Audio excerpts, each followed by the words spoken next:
જોડિયાની ઊંડ નદી વિસ્તારમાં ગામની વિરાસત તરીકે બિનઉપયોગી પાણી વચ્ચે કૂવાનું અસ્તિત્વ।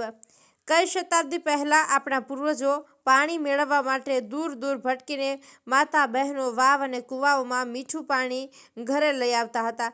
તે વખતમાં ગામ લોકો માટે એ પાણી એક ગંભીર સમસ્યા હતી।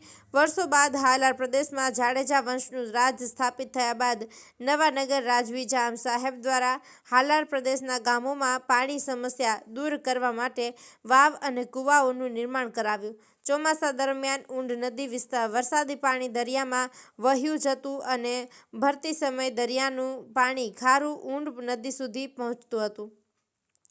રાજવી જામ સાહેબે જોડિયા ગામની પાણી સંકટ દૂર કરવા માટે મસાણિયા નામનું ચેકડેમનું નિર્માણ કરાવ્યું। તે ઉપરાંત ઊંડ નદીના ચેકડેમ વિસ્તારમાં અંદર ભાગમાં 5 અને ચેકડેમના બહારી વિસ્તારમાં 3 જેટલા કૂવાઓ બંધાવી આપ્યા હતા। મસાણિયા ચેકડેમથી ગામ લોકોને 2 ફાયદાઓ થયા। દરિયાનું પાણી ખારું પાણી નદીમાં જતા અટક્યું અને નદીમાં વરસાદી પાણીના સંગ્રહથી કૂવાઓના તળો મીઠા પાણીથી નવનીત થતા ઉનાળાના દિવસોમાં ગામ લોકો પાણીની સમસ્યાથી દૂર થયા।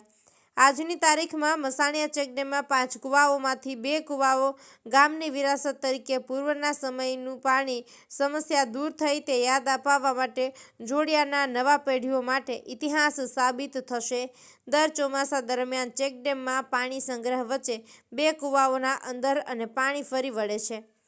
ઉપરોક્ત ચેકડેમના સંગ્રહ પાણી જે વર્તમાન સમયમાં જોડિયા બાદનપુર કુન્નડ ગામોના ખેડૂતો માટે ખેત સિંચાઈ હેતુ જીવાદોરી સમાન બની રહ્યું છે। રમેશ ટાંક, જોડિયા।